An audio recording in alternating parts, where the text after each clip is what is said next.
There are a couple of Eagle players mentioning how intricate and difficult this Eagle defense under Sean Desai is to learn. Also, Joe Biden took a shot at the Eagles yesterday during the Chiefs Super Bowl visit, and Philadelphia might have somebody opposite Skip Bayless cheering for the Eagles on Undisputed to replace Shannon Sharpe. I'm Thomas Mott. This is the Thomas Mott Show.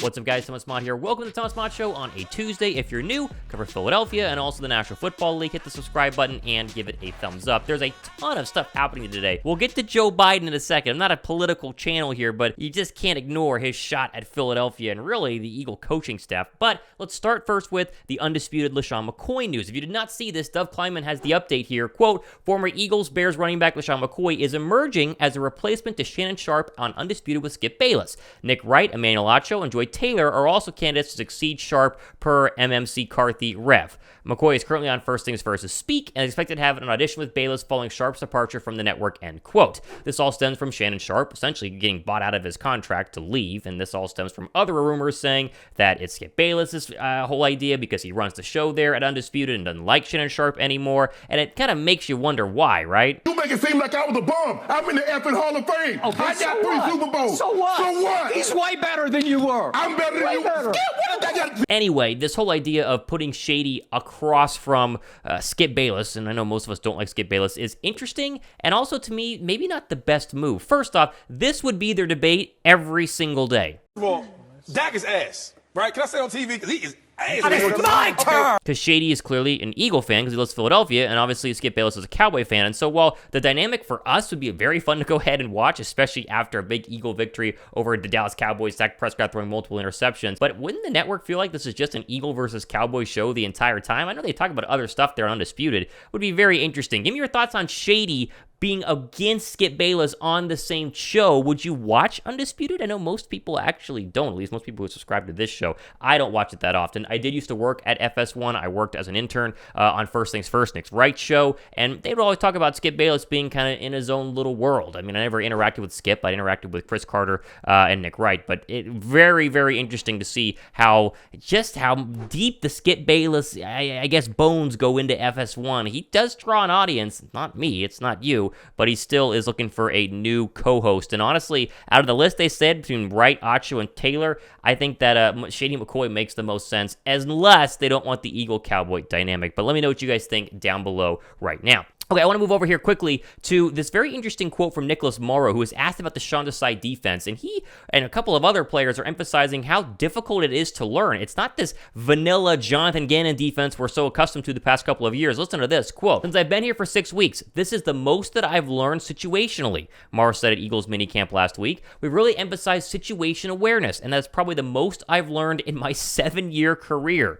I don't want to give away too much, but in the team meetings, constantly going over every time what we have a team meeting, we bring up situations, and everyone's up. And anyone could be asked a question. Everyone's responsible to understand what's going on in the game, end quote. What was one of the big issues with the Jonathan Gannon defense? Situationally, they'd have some issues. Be third down and 1, and you'd be 7 yards off the ball as a cornerback. That didn't make a lot of sense situationally. There'd be this strict play, essentially, this motion that really, was situationally difficult to cover in the Super Bowl, and the Eagles struggled to do so, and just felt like Jonathan Gannon had a one-stop shop, a one-size-fits-all sort of defensive scheme that would work for a lot of bad quarterbacks and a lot of times during the season, because the Eagles defense was ranked pretty high. But when you actually got to important situations in football games against really good teams and good quarterbacks, it got shredded, and that's why we all were very, very done and very, very tired of Jonathan Gannon. So very curious to see where this goes. I do think that Morrow and even Terrell Edmonds, as we'll see here in a second, are going to figure things out and be good players this year, but it's fun to hear that it's intricate, that it's difficult to learn. Will that pay off on the football field? I don't know, but it's not vanilla, and I don't like vanilla because of what Gannon did. Edmonds did say this, though, quote, that's why I said there's a long way to go. Just because you're learning new faces, you're learning new names, you're learning new calls,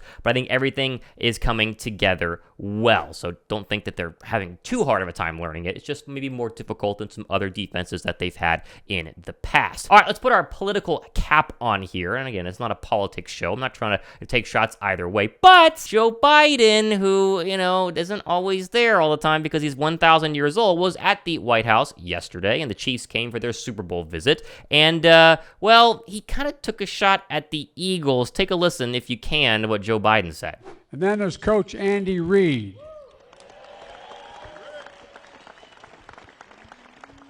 I was asked by the mayor of Philadelphia to arrest him and take him back to Philly, but I can't do that. So first off, again, he's like 1,000 years old, and you don't have to be on either side of the aisle to not understand that he is not fully there, and just giving a speech is a very difficult thing for him to do. And I don't understand whether he put this in there ad-lib or if this was in the speech, but was asked the mayor of Philadelphia to arrest him and bring him back to Philly, Andy Reid, but I can't do that. The Eagles don't need Andy Reid.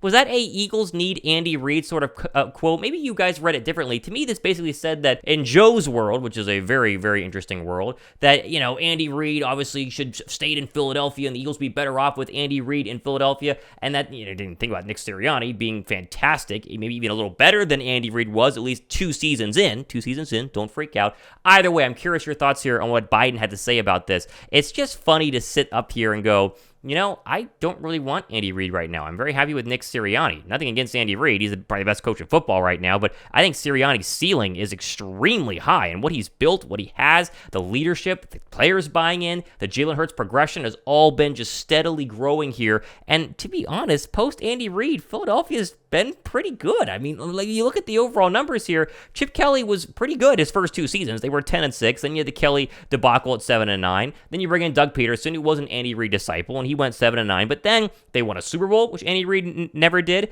They went back to the divisional round of the playoffs. They should have won that next year. They then lost in the wild card round in a heavily injured season. Sure, the Peterson 4-11 year was very un-Andy Reid-like, because Reid would never have something like that. But Sirianni's waltzed back in there and got in a playoff game and then lost a Super Bowl. So I think they're in good hands.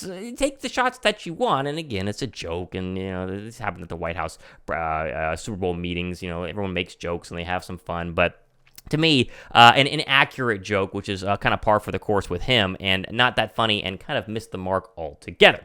Okay, move over here. Finally, let's address the elephant in the room, and that is Chris Sims. Now, you love to hate Chris Sims. I love to hate Chris Sims. Chris Sims always makes dumb comments, and he very clearly is biased when he puts out his annual quarterback ranking. And you saw what happened last year where he put Jalen Hurts at 25, remember? And then throughout the entire season, he continued to take shots at Jalen Hurts despite the Eagles were fantastic, called him a system quarterback, so on and so forth. We love to hate Chris Sims. However, you would think after finally admitting post-Super Bowl that Jalen Hurts is really good, one of the best leaders in the league, really good pocket passer, he would put him inside of his top 5, and yet Chris Sims has released his top 40 quarterback countdown going into 2023, and you'll notice he's not even in the top 5. Now, first off, 1, 2, 3, 4, that's going to be reserved for, Patrick Mahomes and Josh Allen and Justin Herbert, and so those have not been officially named yet, at least on the Twitter profile, but you can see where Hurts is here. He's behind Lamar at 5 and Trevor Lawrence at 6.